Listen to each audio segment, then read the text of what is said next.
ഇത് ബാവുക്ക. നമ്മുടെ അവിടെ ഒരു ബിൽഡിങ്ങിൻ്റെ രണ്ടാം നില കാരുണ്യ ഫയർ ആൻഡ് റെസ്ക്യൂ എന്ന് പറയുന്ന. അപ്പോൾ ഞാൻ അവിടെ കയറിയപ്പോൾ അവിടെ ഒരു ലെറ്ററാണ്.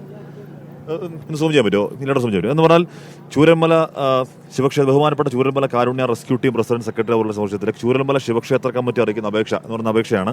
ഈ വർഷം ഈ വരുന്ന മാസം 3-ാം തീയതി ശനിയാഴ്ച ചൂരൽമല ശിവക്ഷേത്രത്തിൽ വർഷം തോറും നടന്നു വരുന്ന കർക്കിടകവാവ് ബലിതർപ്പണം ഈ വർഷം നടത്താൻ തീരുമാനിച്ചിരിക്കുന്നു.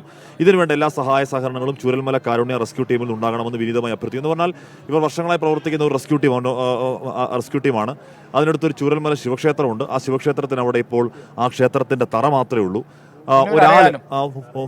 ഒരാലുമുണ്ട്. അത്രേ ഉള്ളൂ, അത് മാത്രമേ ഉള്ളൂ.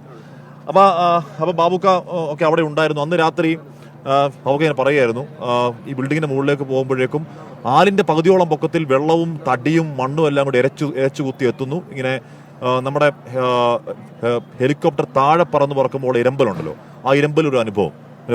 അതെ, ആ ഒരു സൗണ്ട് അടുത്ത സുഹൃത്തുക്കൾ പോവുകയും ചെയ്തു. അടുത്ത നമ്മളെ ഈ റെസ്ക്യൂ ടീമിലുള്ള നമ്മളെ ഏറ്റവും വലിയൊരു സുഹൃത്ത് നസീർ എന്ന് പറഞ്ഞ ആള് മരണപ്പെട്ടത്. അപ്പോൾ ഇന്നാണ് അതിന്റെ അടക്കം ചെയ്തത്.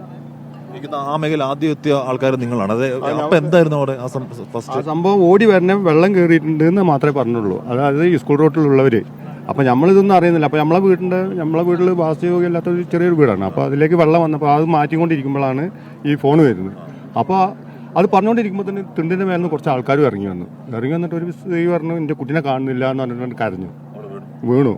അപ്പോൾ പിന്നെ വീട്ടിൽ വിട്ട് ഞാൻ അങ്ങോട്ട് ഓടി. അപ്പോൾ ഒരു പൊട്ടൽ കഴിഞ്ഞ് വന്നിട്ടുണ്ട്. അപ്പോൾ ഇത് എന്താ സംഭവം എന്നുള്ള ഒന്നും അറിഞ്ഞില്ല. അതുകൊണ്ട് ഓടി അവിടെ പാലമുണ്ട്, പാലത്തിൻ്റെ അവിടെ എത്തിയപ്പോഴാണ് ഈ മണ്ണും ചളിയൊക്കെ കൂടി കാണുന്നത്. അപ്പോൾ ഈ ഫോണിൻ്റെ ആ വെളിച്ചത്തിലാണ് നമ്മൾ പോകുന്നത്, വേറെ ലൈറ്റും കാര്യങ്ങളൊന്നുമില്ല. അത് കഴിഞ്ഞ് നോക്കുമ്പോൾ കാല് താന്നു പോയപ്പോൾ പിന്നെ അങ്ങോട്ട് കടക്കാൻ പറ്റാത്തൊരവസ്ഥ. അപ്പോൾ അവിടെ നിന്നൊക്കെ ഇങ്ങനെ വിളിക്കുന്നുണ്ട്. അപ്പോൾ തന്നെ നമ്മൾ കുറേ ടീമുകൾ, പിന്നെ നമ്മളെ ഈ കാരുണ്യത്തിൽ തന്നെ ഉള്ള ബാബു എന്ന് പറഞ്ഞ JCB ഓനും വന്നു. അവിടെ തന്നെ വണ്ടി ഉണ്ടായിരുന്നു. അപ്പോൾ വണ്ടി എടുത്തിട്ട് ആൾക്കാർക്ക് പോകാനുള്ള വഴി ഓൻ ശരിയാക്കി. അപ്പോൾ അതിന് ഓരോരുത്തർ ഓരോ ഭാഗത്തേക്ക് കൂടെ കടക്കാൻ പറ്റുന്ന പോലെ നീന്തിയിട്ടൊക്കെയാണ് പോയി. പിന്നെ കയറിട്ടിട്ട് ഓനെ ഓരോരുത്തരെ ടൗണിൻ്റെ അങ്ങേ സൈഡിലുള്ളവരെ പൊട്ടുന്നത് അപ്പോൾ പൊട്ടിയിട്ടില്ല. അപ്പോൾ ഇങ്ങനെ അതിനോട് എത്തുമ്പോഴാണ് ആദ്യ പൊട്ടി 1 മണിക്കൂർ കഴിഞ്ഞു അടുത്ത പൊട്ട അല്ലേ? അതെ, കുറച്ച് കഴിഞ്ഞിട്ടാണ്.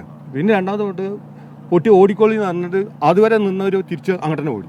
അപ്പോഴാണ് ആ പൊട്ടിലാണ് ഭയങ്കര മുഴക്കം ഉണ്ടായത്. അല്ല ബാബു ചേട്ടാ, ഈ വെള്ളം ഇങ്ങനെ വന്നപ്പോഴേ അവിടെ ഇങ്ങനെ ആ അമ്പലം കഴിഞ്ഞ് കുറച്ചുകൂടി പോയിട്ട് അവിടുന്ന് ഒരു വൃത്താകൃതിയിൽ കറങ്ങി അത് തിരിച്ചിങ്ങോട്ട് വന്നു എന്നൊക്കെ ഇന്നലെ വന്ന ആളുകൾ പറഞ്ഞു. ഇപ്പൊ ഇങ്ങനെ എന്തെങ്കിലും ഓർമ്മയിൽ എപ്പോഴെങ്കിലും ഇതുപോലെ ഒരു മണ്ണിടിച്ചിലോ ഉരുൾപൊട്ടലോ ഉണ്ടോ ഓർമ്മയിൽ എപ്പോഴെങ്കിലും ഉണ്ടായിട്ടുണ്ടോ? എന്റെ ഓർമ്മയിൽ ഇങ്ങനെ ഇത് ആദ്യത്തെ അനുഭവമാണ്. ഇതാണ് രണ്ടാമത്തെ കയറെടുക്കാൻ വേണ്ടിയിട്ട് ആ ബിൽഡിങ്ങിന്റെ മേലെ കയറിയിട്ട് മുകളിൽ കയറിയപ്പോൾ പിന്നെയും ഒച്ച കേട്ടിട്ട് മേലെ നമ്മൾ നിന്ന സ്ഥലത്ത് കയറി.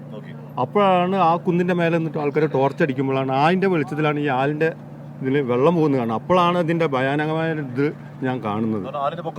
പൊക്കത്തിലല്ല, അതിന്റെ ഒരു പ്രേക്ഷകർ ആ കാണുന്ന ദൃശ്യങ്ങൾ ഒരു ആല് കാണുന്നുണ്ട്. ആ ആലിന്റെ നേർ പകുതിക്ക് വെള്ളം ഇങ്ങനെ വെള്ളമല്ല, ഈ പാറയും തടിയും. അപ്പൊ അതിന്റെ മേലെ ആ തിളക്കം ഇങ്ങനെ കാണാം, അവിടെ നിന്ന് അടിക്കുന്ന ടോർച്ചിന്റെ ആ വെളിച്ചത്തിൽ. അപ്പോഴാണ് ഇതിന്റെ ഭയാനകമായ ഇത് നമ്മൾ അറിയുന്നത്. അല്ലെങ്കിൽ കുറച്ചും കൂടി അത് ആ ടോർച്ച് ആ കുന്നിന് മേലെ നിന്നവർ ടോർച്ച് അടിച്ചില്ലെങ്കിൽ ഈ റോട്ടിൽ കൂടെ പോകുന്നവർ കുറെ ആൾക്കാരിൽ കൊടുക്കും. അറിയില്ല, ലൈറ്റ് ഇല്ല, വെളിച്ചല്ലോ. ഈ തിരച്ചിലൊക്കെ ബാബു ചേട്ടൻ ഉണ്ടായിരുന്നു, അവിടെ തിരിയാനൊക്കെ പോയ സമയത്ത് ഉണ്ടായിരുന്നു. അതൊക്കെ എങ്ങനെയാണ് മനസ്സിനകത്ത് പോകുന്നത്? നമുക്ക് പറയാനില്ല, ഇത് ശരിക്കും അനുഭവിച്ചവരെ. ബാബുചേട്ടൻ പറയായിരുന്നു അദ്ദേഹത്തിന് ഏറ്റവും അടുത്ത സുഹൃത്ത് പോയി. അപ്പൊ ശരീരം കിട്ടണം എന്നുള്ളതാണ് ഇതുവരെയുള്ള ആഗ്രഹം. ശരീരം കിട്ടി, ഇന്നാണ് കിട്ടുന്നത്. ഇന്നലെ നിലമ്പൂര് വെച്ചിട്ടാണ് കിട്ടുന്നത്.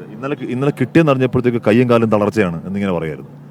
ഭീകരാനുഭവങ്ങളാണല്ലേ നമ്മുടെ ജീവിതത്തിൽ ഒരിക്കലും ഇനി അനുഭവിക്കാത്ത അനുഭവങ്ങളാണ് ഉണ്ടായത്. പിന്നെ എന്ന് പറഞ്ഞാൽ പുത്തുമല ഉരുൾപൊട്ടലുണ്ടാകുമ്പോൾ നമ്മൾ അവിടെ നിന്ന് വന്നു കഴിഞ്ഞിട്ടാണ് ആ പൊട്ടുന്നത്. പകലായതുകൊണ്ട് ഇത്ര ഇത് ഭീകരത നമുക്ക് തോന്നില്ല. നമ്മൾ ബോഡി എടുക്കാൻ ഇതിനൊക്കെ അതിലുണ്ടായിരുന്നു.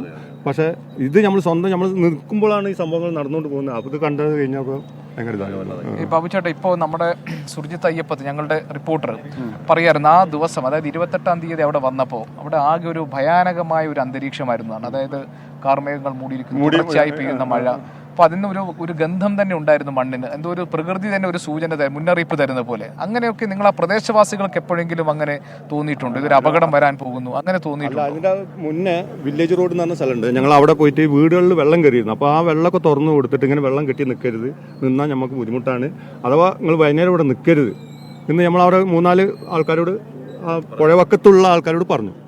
അതിൽ കുറച്ച് ആൾക്കാർ സാധനങ്ങളൊക്കെ മേലെ കയറ്റി വെച്ചിട്ടുണ്ട്, ഞങ്ങൾ വൈകുന്നേരം അങ്ങോട്ട് പോകും, വീട്ടിലേക്ക് മാറി പോകും എന്നൊക്കെ പറഞ്ഞു. അങ്ങനെ അവിടുന്ന് ആ ഭാഗത്തു നിന്നുള്ളവർ പോകുന്നു. പിന്നെ സ്കൂൾ റോഡിലേക്ക് നമുക്ക് പോകാൻ പറ്റിയില്ല, നമ്മളിത് കഴിഞ്ഞപ്പോൾ തന്നെ കുറേ ഇത്ര ഭീകരമാണെന്ന് ആരും അറിയുന്നു ഇല്ല. പക്ഷേ ഈ റോഡ് വന്ന് എത്രയോ ആഘാതമായ ഇതിലാണ് പുഴയുള്ളത്. പക്ഷെ ആ പുഴ ഇപ്പോൾ നല്ല ഉയരത്തിൽ വന്നു. എത്ര വന്നാലും ഈ പുഴയിൽ ഉൾക്കൊള്ളും എന്നുള്ളൊരു പ്രതീക്ഷ അത് പോയി.